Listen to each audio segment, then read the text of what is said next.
Hi everyone. We are now starting our webinar on dynamic tables in YTsaurus. I'm Ivan Smirnov. I'm going to tell you something about dynamic tables, what they are, why one would need them, how they differ from static ones, how to use them, what pitfalls and features they have, how they work, and how to approach to their administration. During our demo, we will be running some Python code, use the command line, and work a lot with the cluster interface.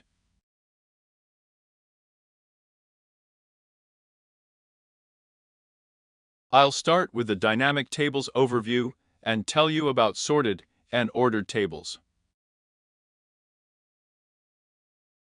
and how they differ. Then, I will tell you how high-level dynamic tables work, what are tablets, shards, tablet cells, and bundles, and how you can configure all those things. After that, we will talk a bit about the consistency levels and how to achieve snapshot isolation and serializability, about the functional settings, and about the table attributes, how to manage them, and which table settings can be configured through them. Finally, I will talk about replicated tables, which is a way of configuring a cross-cluster installation that is tolerant to downtime and individual cluster failures. Let's start with the overview. In terms of the YTsaurus interface, dynamic tables are quite similar to static ones. Just like them, they reside in the Cypress, and one may open and view them in the UI. Here is an example that is not far to seek. Let's just create our first dynamic table in the UI and see how it looks like.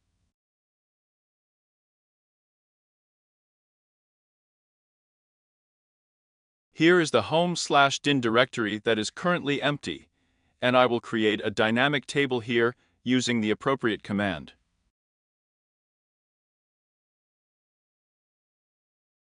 Creating a dynamic table is virtually the same as creating a static one.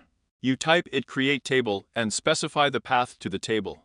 When creating a table, you need to specify some table attributes. We will talk about them in detail later. The first attribute, dynamic equals %true, tells us that the table is dynamic. The second one is the schema. We'll talk about schemas later as well.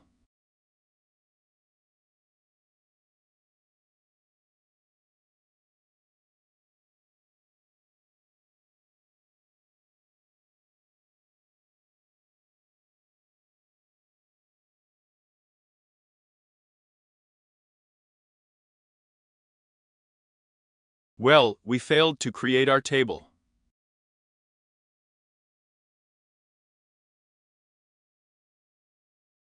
This is because one should provide attributes as flags rather than just individual arguments. Let's get back to the cluster interface, and here is our table that we can access and view. We still cannot read from this table, though, because it's unmounted. I'll also tell you what it means later. For now, let me just mount it.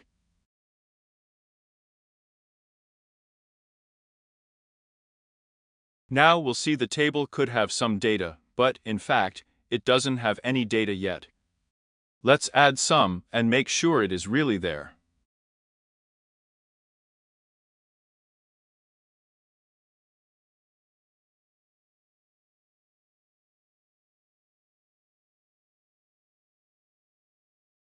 Let's refresh the page and see, in fact, the data is there. So, in terms of the UI, this really looks like a static table, and, at first glance, there's barely any difference. Technically, however, dynamic tables work in a very different way. There are two types of them, sorted and ordered. Sorted tables are basically a key-value storage based on the NuSQL model. This means writing rows with distributed transactions, supporting a certain SQL dialect, and, of course, supporting targeted reads.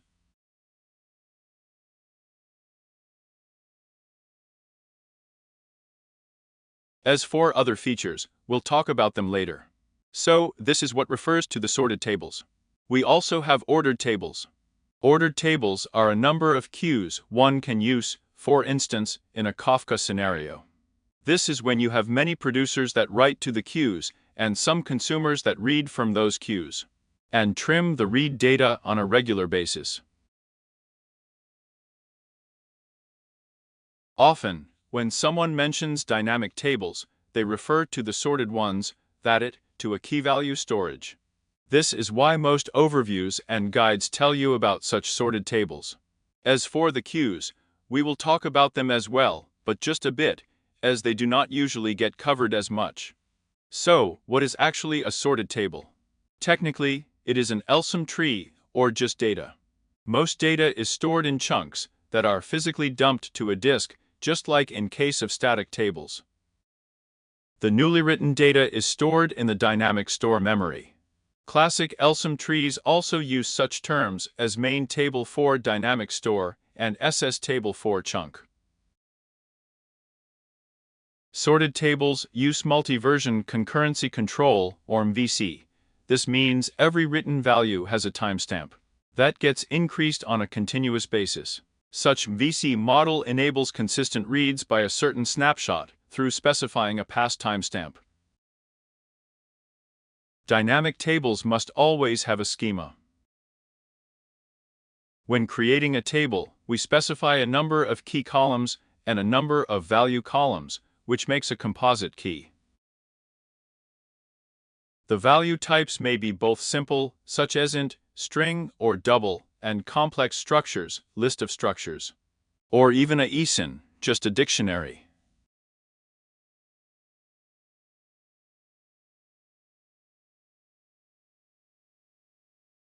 You can count on good performance when you have dozens of columns. However, in real terms, you can have up to 1,000. In fact, you can create a 1,000 column table if you want, and it will also work.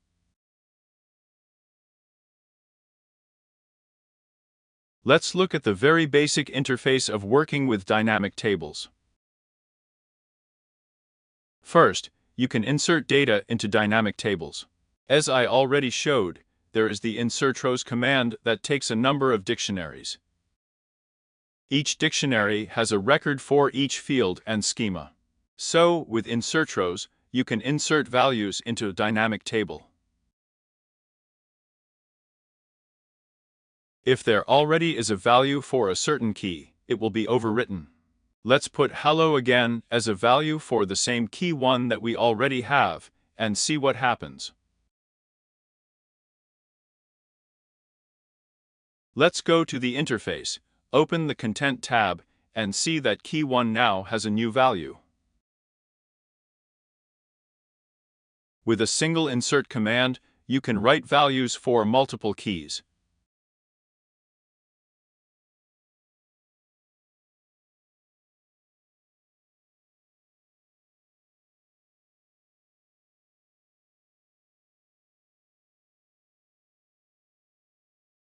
All of them will appear in the interface.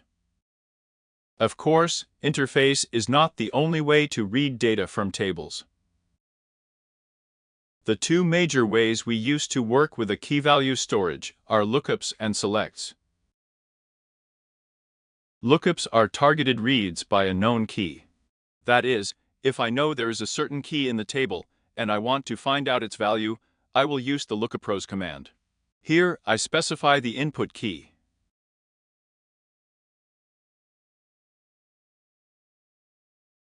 Type it lookupros, specify the path to the table, and provide the format. In this case, the format refers both to the input data, that is, the keys, and to the data the lookupros command will output. This is why I specified I want pretty ISIN rather than just plain ISIN. This is because plain ISIN will output everything in the binary format, which will make it extremely inconvenient to read in the terminal. Let's see what kind of result this command will return. I got the value for key 1. What is going to happen if we specify a key that doesn't exist? As one should expect, we were unable to read anything, as our table has no data for such a key. You can also read data by multiple keys.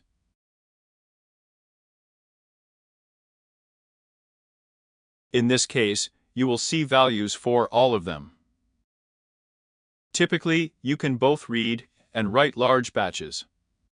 In one insert command, you can provide up to 100,000 records to write. Lookups technically do not have any limitations, but you may want to make them rather granular by reading just a few thousands of keys per lookup. This is because each lookup is a retry unit, and it is much better to have a few smaller queries than one larger one. In this case, the potential uptime and robustness will be larger.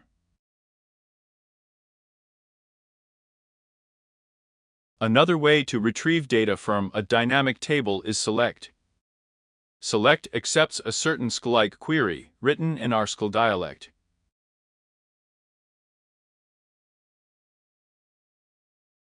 Let's run an example query. You do not need to type select in the query, so we just start with *firm and specify the path to the table and the output format.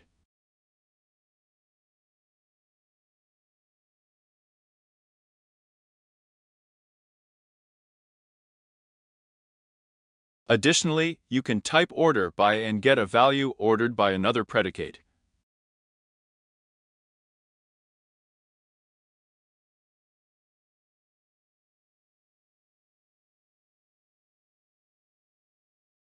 This dialect supports some simple joins.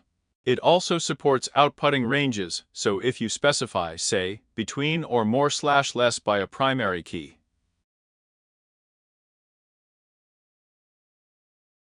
these will be targeted queries to a small part of the table rather than a full scan. Such a query runs directly on hosts that maintain the relevant dynamic table. This is not MapReduce, it is not very much distributed, and does not assume processing large data. So, such selects are usually small targeted queries that run in terms of milliseconds, or at least, of a few seconds. They aren't suitable for large-scale analytics or running heavy queries that read through the entire table. Finally, a dynamic table is still a table. When it comes to static tables, there are many ways in YTsaurus to read data from them and run processing.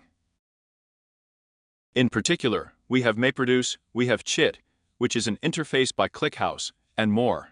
And dynamic tables also support all that. So, you can run MapReduce operations over dynamic tables. Let's do that right now. Let's type it merge, specify the path to our dynamic table as a source table, provide some output as a destination, and try to run the operation.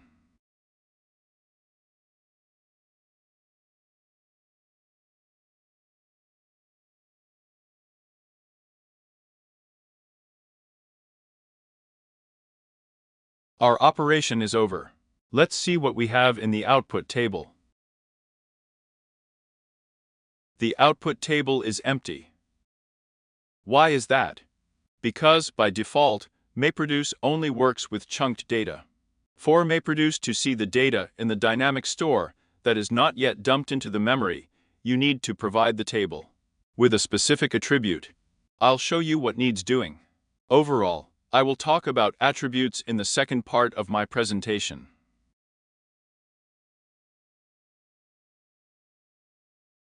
So, I'm unmounting the table so that I could edit the attributes.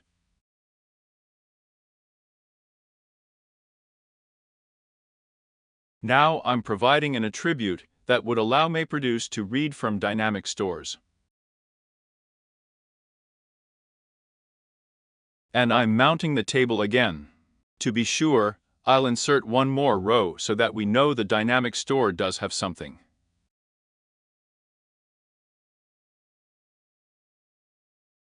Let me insert a value for this row. Here, I'm inserting a row 4 key for that is sure to be in the memory.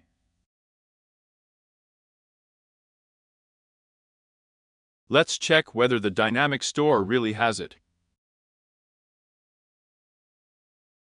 Note that the interface says we only have 3 rows, although one may easily see there are really 4.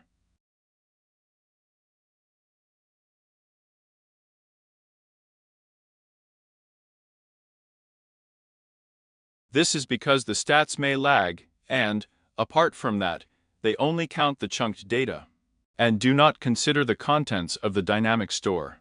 So, let's run merge, and see what the output now has.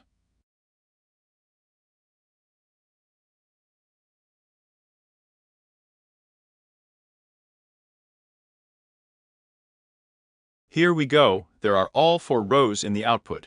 Thus, we made MapReduce work with dynamic tables.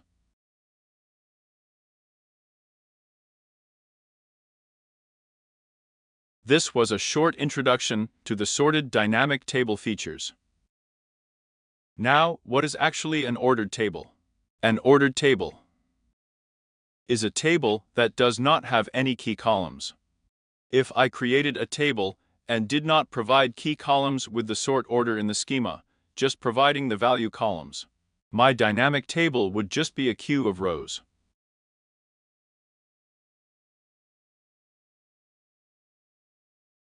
The order I do insert rows for, it determines the order the rows are stored in there. A typical API to access ordered tables is select rows, where you can specify what index to start and stop reading rows with. You also have trim. Trim means removing data from the table's end. This makes it a queue where we can write data to the end and read and remove data from the start, or vice versa, depending on what is more convenient for you.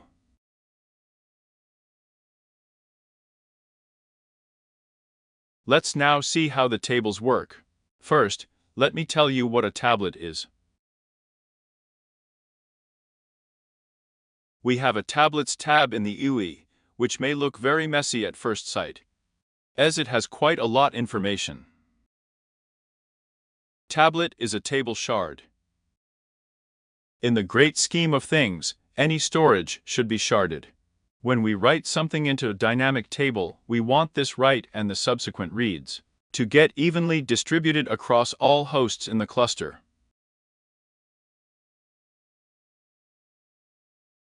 To make it happen, you need to shard your table. In YTsaurus terms, a shard is called a tablet. To shard a table, you need to run the reshardTable command and provide it with pivot keys. Pivot keys are the boundary keys of the shards or tablets. You can either provide them manually or find them automatically.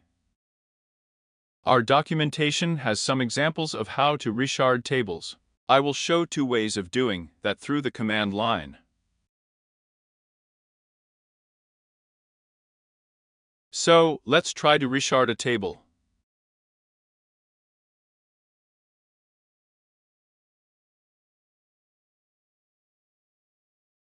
I'm specifying the pivot keys. Each pivot key is a prefix for a set of key columns. The first pivot must be empty, as it is the smallest one. The next pivot is key 100. If I run such a reshard, I will get 2 tablets, the first storing all keys from empty, inclusive, to 100 exclusive, the second from 100 inclusive to maximum. Let's run this reshard. It failed because we did not unmount the table. I'll tell you what it means in a couple of minutes. For now, let's just unmount it.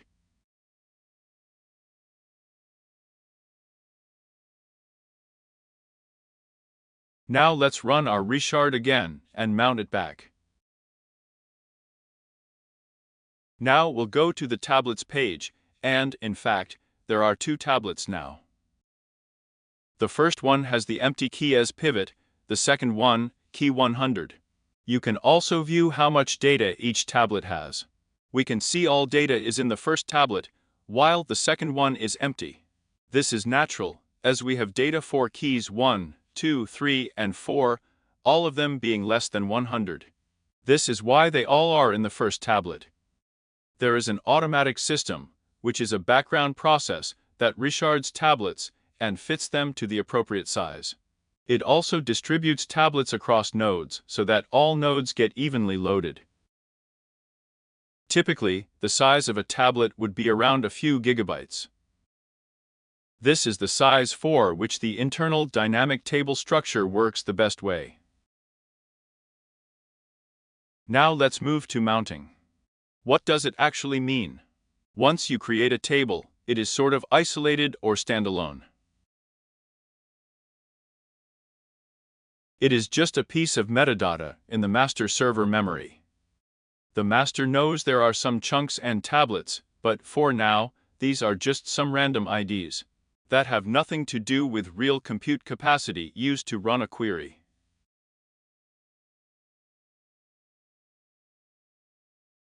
The compute capacity used for dynamic tables is called tablet cells. Tablet cells constitute a raft-based automated system, which means a persistent entity. Unlike classic raft, where one has multiple peers with the same status, each with its own log, a tablet cell is a single instance but has multiple distributed logs. This means that every change a tablet cell handles is written to multiple log replicas residing in the cluster. If anything happens to the host where the tablet cell works, this tablet cell is automatically deployed somewhere else. It gets restored from the distributed log and receives the same state it had before the failure.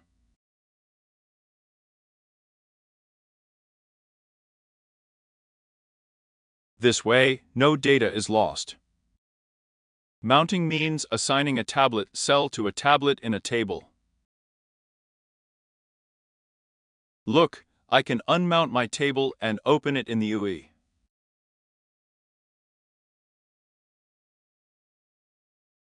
I still have my tablets, but all of them have the unmounted status, and the cell IDs are blank. This means I cannot work with my tablet now. Once I mount my table. By the way, you can do this directly through the UI by clicking Mount. There is no need to use the command line.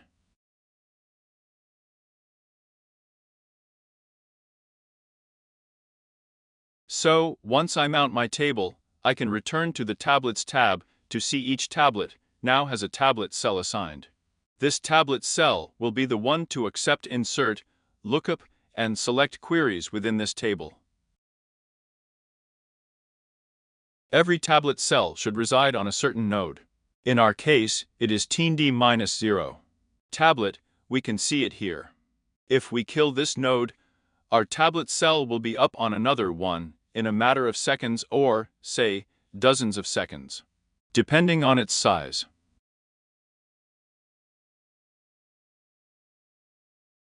Where do these tablet cells come from, and how can one create them? Well, you can just create them manually using the command line, which is the easiest to use low-level interface. There might be more complicated integration scenarios when you have, say, resource supply and there is an automated system that creates as many tablet cells as the project capacity allows. The easiest way, however, is just to use this command. It create tablet_cell.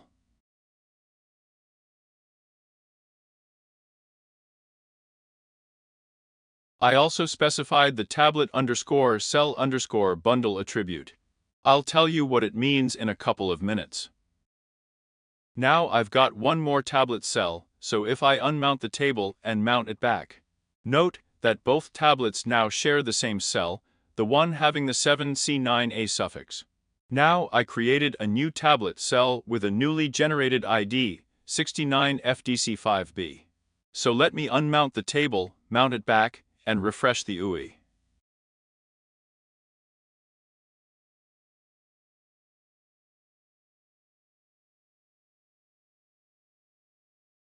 Now I only have one tablet, because the system thought my tablets are too small, and it is a good idea to merge them. This is automated resharding I mentioned before. So, to keep our example fair, let's reshard our table again.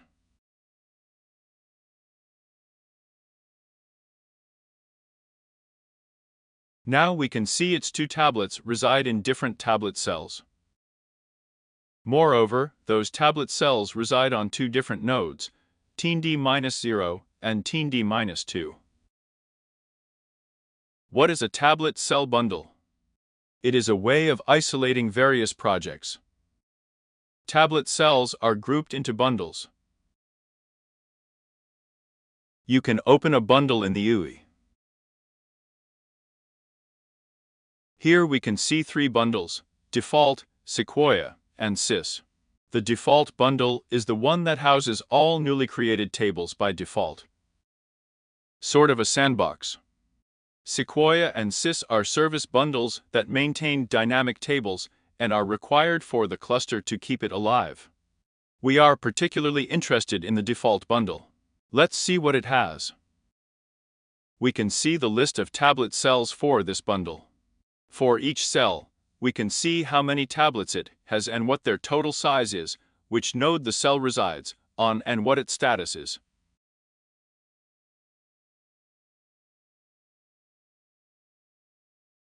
Every tablet cell also has the health metric, which is the distributed automated system status I mentioned before. If the system is ready to accept new queries and changes and maintain the log, it will have the good status. If the system is not ready, for instance, when a restart just happened and it is being restored elsewhere, it will have another status.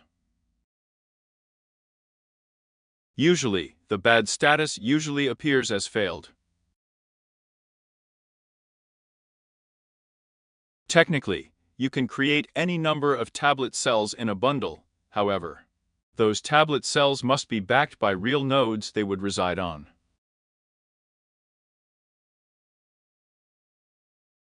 You may also want to distribute nodes across bundles. For this, YTsaurus has the node tag filter feature. Let's go to the node page in the UI. By going to Components, Nodes, select Tablet Nodes. We can see there are 5 nodes, and each one has a certain number of tablet slots. A tablet slot is a piece of space on a node that can house a tablet cell. Each node has a limited number of such slots. Generally speaking, you can specify this number in the node configuration files, but there are also some reasonable limitations. Let's say that, for a single tablet cell to work properly, you need a few gigabytes for the dynamic stores of the relevant tablets, and at least 1 or 2 threads so that there are enough CUS to cater to all background actions. Currently, we can see the tnd-0 node has 2 tablet cells, while tnd-2 has 1. We can even open the relevant page and see what those tablet cells are.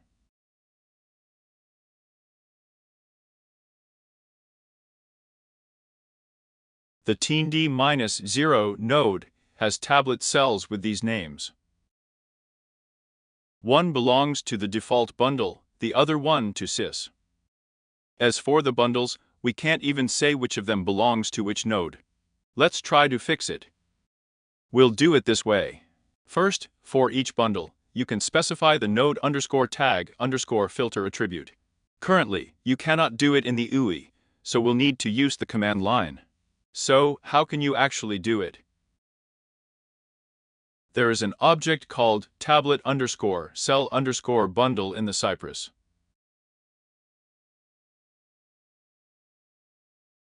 And it has certain settings. One of those settings is node_tag_filter. Currently, we don't have this attribute specified, so let's do it. Let's give it a value, say tablet default.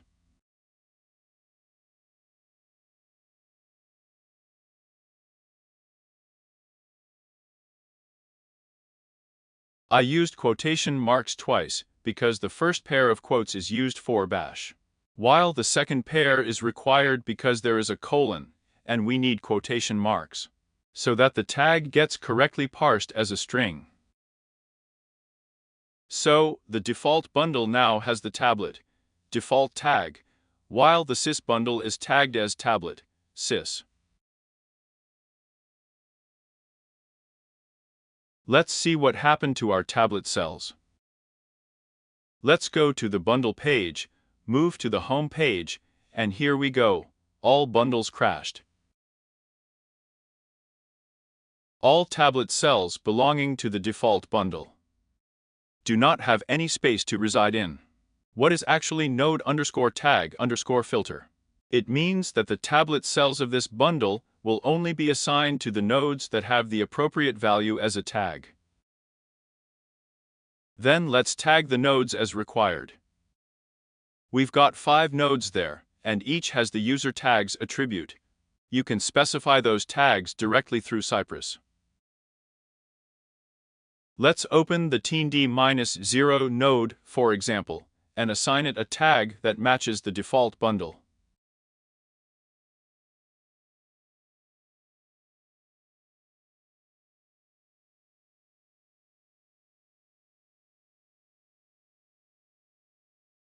User_tags is an array. You can use the /n flag to provide a value to the end of an array.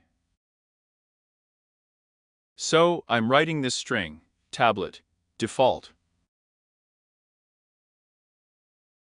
Look what happens. First, after refreshing the page, we'll see this node now has the tablet, default tag. Second, let's go to the default bundle. Both its tablet cells got the tnd-0 node assigned, and both are now up and running.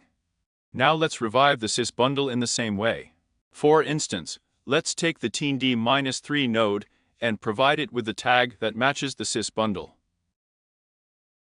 I'm creating a similar set in user_tags. This is the tablet sys set. In a few seconds, the system bundle will be up and running too. For now, it's not yet alive. Let's refresh the page and see. Here we go, it's up now. We can also see a red area that says tablet static memory. If you are wondering what it is and why one may need it, I will tell you a bit later. Now let's see what other settings bundles have and how you can use them. A bundle has various attributes, and the most important one is options.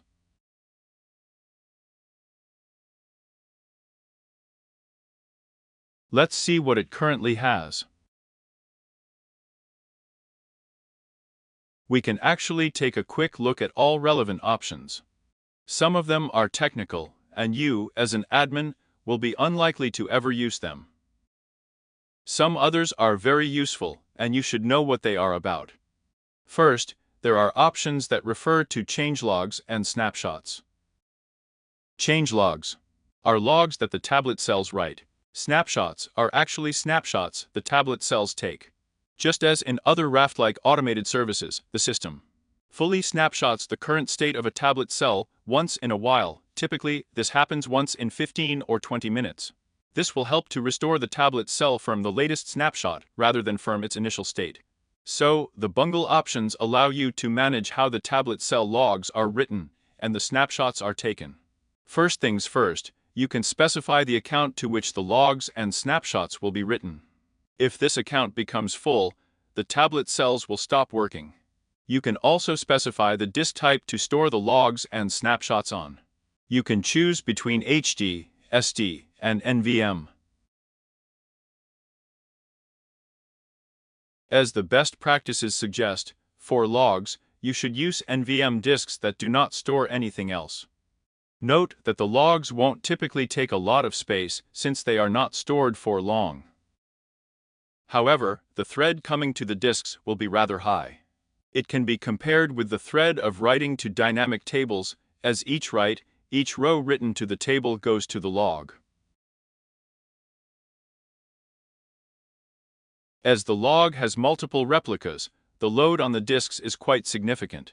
This means you need to have both the log disk throughput and the DPD, in terms of disk capacity planning, in mind.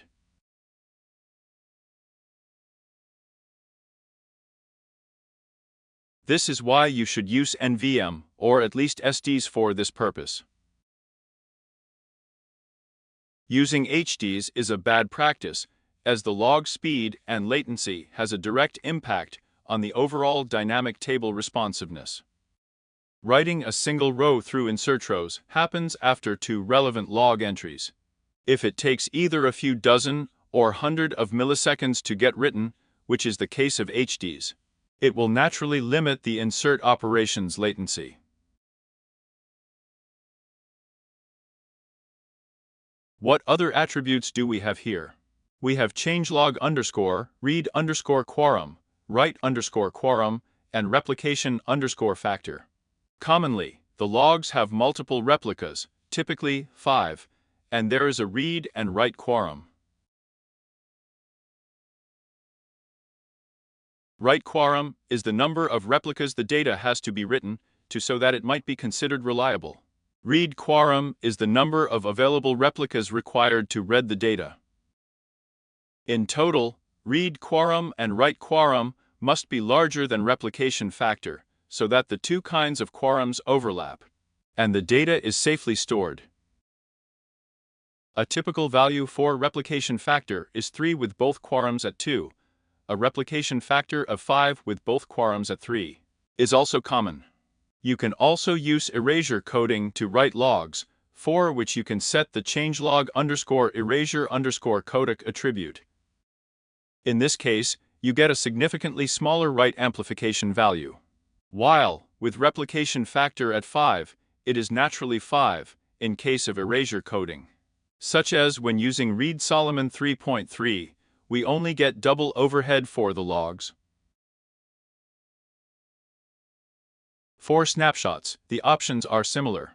Snapshots work in a much simpler way, as they are just files. For files, we only specify the disk type, the account under which we write them, and the replication factor. Snapshots can also be taken through erasure coding, which enables saving up disk space and network. First of all, however, we are interested in the network and throughput, since snapshots aren't usually kept for long either. Bundles also have some other settings. For instance, there is the tablet underscore balancer underscore config attribute. It manages table sharding and migrating tablets from one tablet cell to another in order to distribute the load.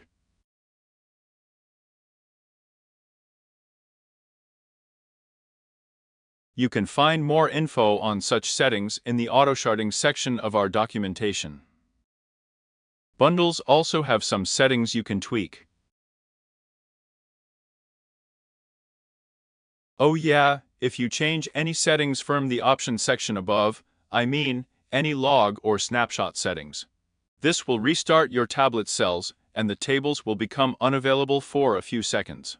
As for some other settings, you can modify them without restarting tablet cells and without affecting your user's work.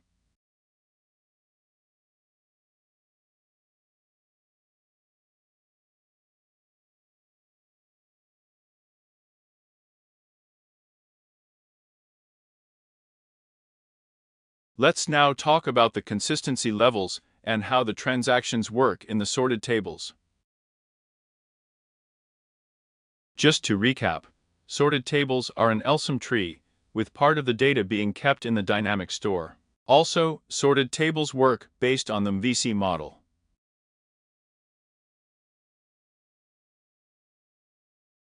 There is a single source of timestamps generated by a continuous counter.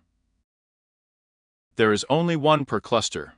When a row is written, a new timestamp gets generated and assigned to this row.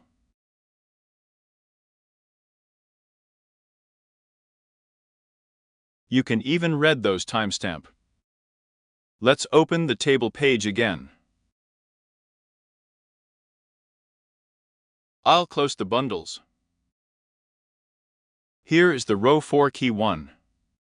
You can view the write history for this particular row. For this, I'll use the lookapros command. Let me remind you of the common lookapros syntax. I'm providing the key I need to the lookapros command, specifying the format I want to read the data in and, of course, the table I want to read from.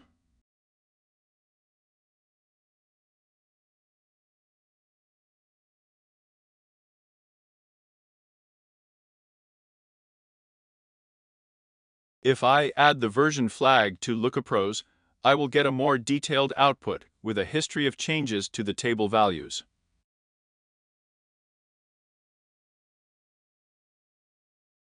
This history is not stored for long. Typically, it won't be stored for more than 30 minutes. I'll add some details about the configuration later. So, we can see that at timestamp 182,095, and so on a row that says hello appeared. Then, at 18,209,515 and so on, we got the hello again row. So, this is what enables consistent reading. To understand how to actually do this, let's talk about tablet transactions first. When building consistent systems, you will naturally want to enable atomic writes.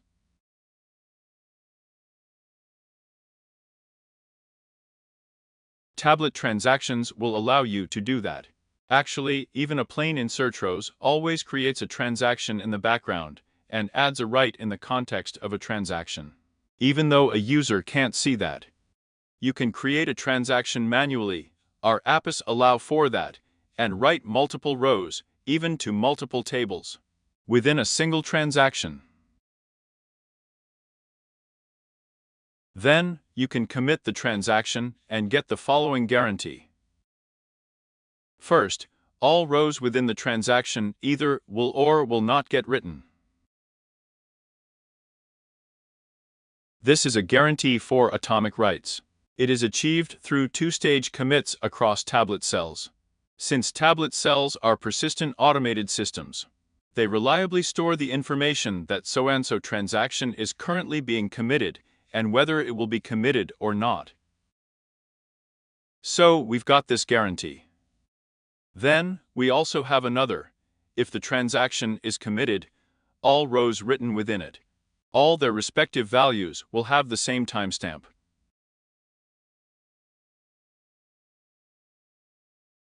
This allows us to take snapshots and also read data by a certain timeline. If we generate a certain timestamp now and then reference it when reading, the system will only retrieve the values with a timestamp that is less than the one we specified. This means we will see the data that was written by the transactions committed before the timestamp we generated. We won't see the data that was written afterwards. This will give us a sort of a consistent timeline.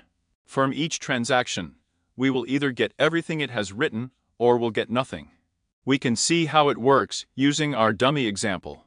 Let me generate a current timestamp.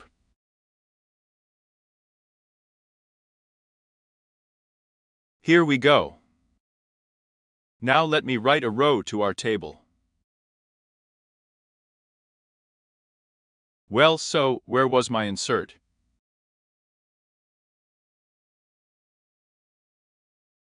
Here, let's put row 5 with the after TS generated value.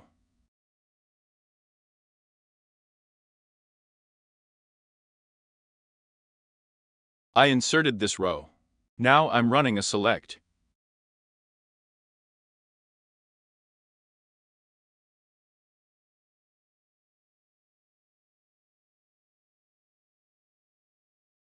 I got all values. Now let me run a select and specify the timestamp I got with the generate timestamp command.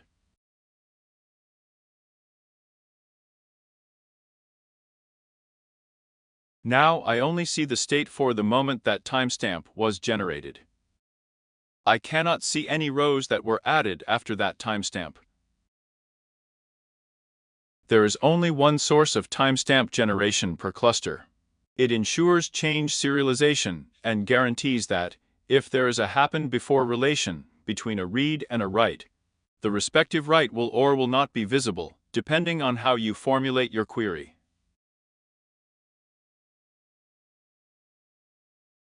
Apart from specifying a timestamp as a number, you also have two technical timestamp types you can use when reading.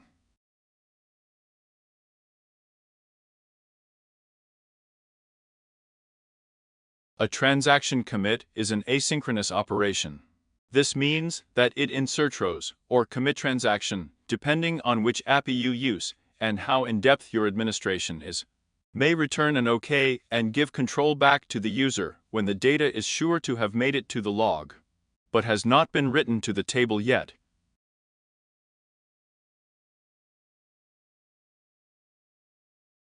So, the data won't be lost and will be there for sure, but, currently, you just can't read them. One may assume that, in such a case, the reading operation may not see the data written within a transaction, which violates the guarantee. This is not quite true.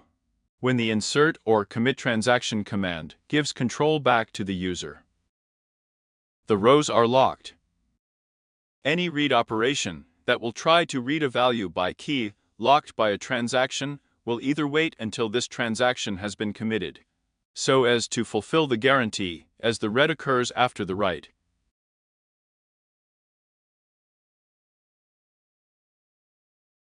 or, depending on the read settings, will read what is available, and this may, in fact, violate the guarantee. The settings I'm talking about are actually sync underscore last underscore committed and async underscore last underscore committed. The first one is enabled by default. It means if there are any uncommitted changes when we run a read query, we will be waiting until we know what happens, whether the transaction will be committed or aborted. Async underscore last underscore committed is a less strict mode that allows for violation the guarantee. This mode returns what is already available, what has been written, if there is any queued or uncommitted data. We won't wait till they become available, we'll just see what we have right now. This makes the guarantee not as strict, but for that, we get faster reads that won't freeze, in case there's a slow or queued transaction.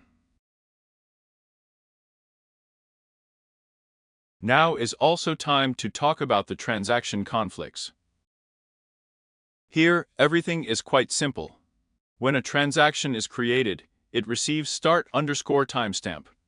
It is a timestamp generated by the same source, which is one per cluster. If two transactions overlap in terms of the start or commit time, while trying to modify the same key, the system guarantees that only one will get committed, while the other will fail with the concurrent row modification error.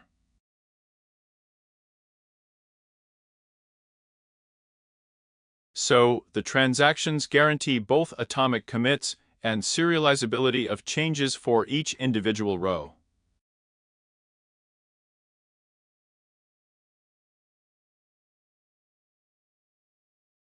For your convenience, you can not only write data within a transaction, but also read it. When you read data within a transaction, you will see what was there right before the transaction in question started. You will not see the changes you made using this particular transaction. Let's look at an example, which will also show you how to work with dynamic tables through Python API. Let's create a table, home/din/tx_demo. Let's look through this code. The create_table function creates a table. Here, it also specifies that it is dynamic and has a schema. The schema is very basic and only consists of the key and value columns. So, I'm creating this table and mounting it. Both the mount_table, unmount_table commands have the sync flag. Right, this is because both mounting and unmounting are also asynchronous. Mounting requires multiple parts of the system to work together, so, just like in case of writes, a user would often get an OK when the system is sure to have accepted the command and will run it at a certain point in time. That is, when the command has been written to the persistent storage. At the same time, there is no guarantee that the command will already have been run and the table has been mounted. Once the user gets the control back. If you want to wait for the time when the table has already been mounted and is ready for use, you can use the sync flag for the mount command. All this is also true for the unmount command. When a table is unmounted, the system forcibly dumps data from the dynamic store to chunks. This is because an unmounted table may not have any data in the memory. The data in the memory are stored in tablet cells, while an unmounted table does not have any tablet cells. So, as unmounting means dumping data to disk, it could be a long asynchronous operation. And the sync flag might be even more handy here. Alright, we created a table. Let's see now what we can do within a transaction.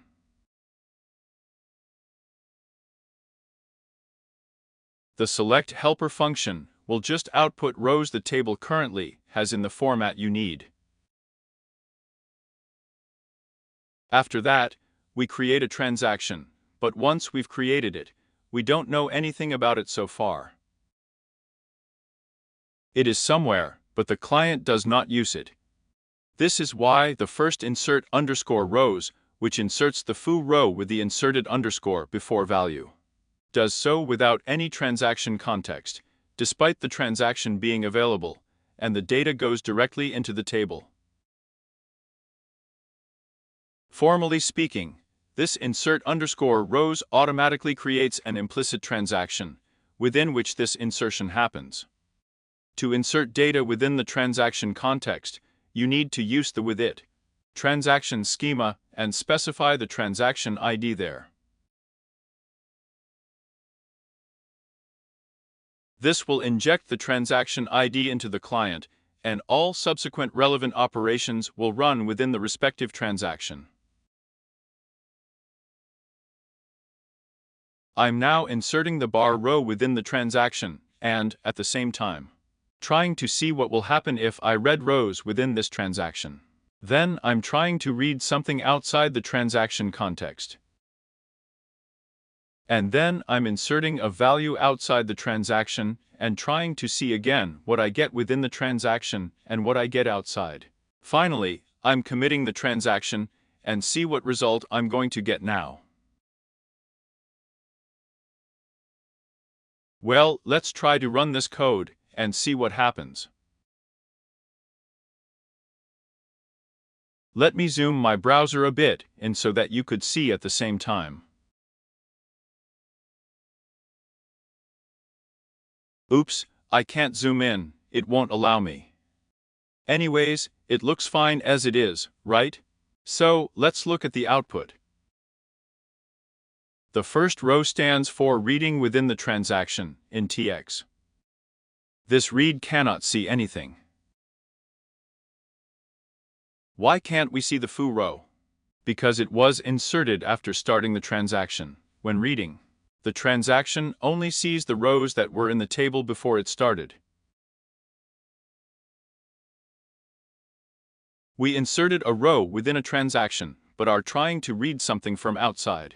Now, this out of TX matches the out of TX right after we inserted bar. Here, we can see the foo row, as it has already been inserted into the table, and cannot see the bar row, which has been inserted in the transaction, but is not yet in the table.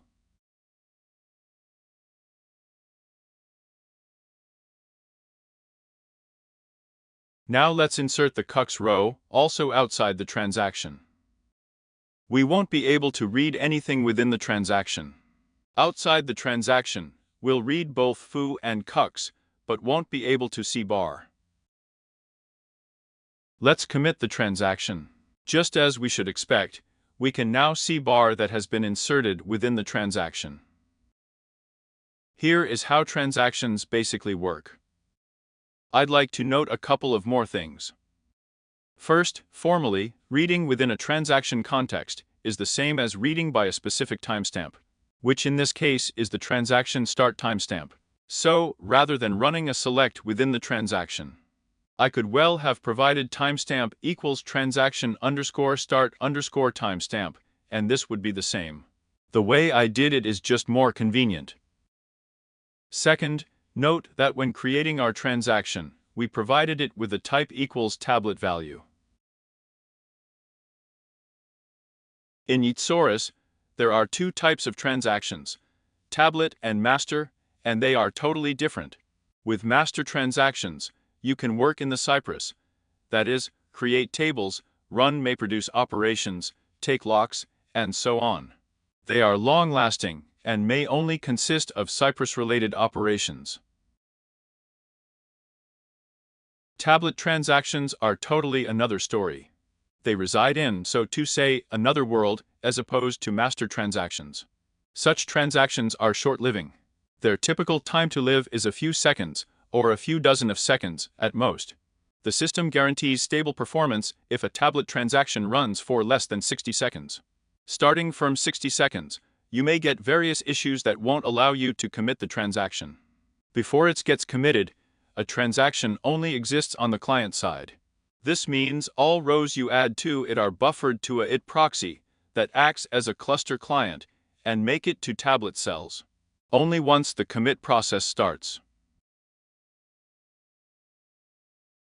This is when the proxy sends data to the tablet cell and makes sure there is no conflict with another transaction that started before and has already been committed.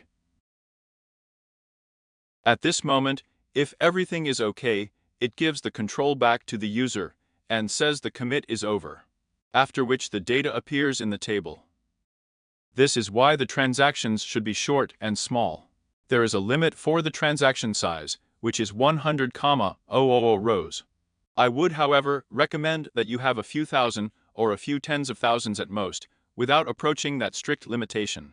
Apart from that, you may not want to insert large data in a single transaction.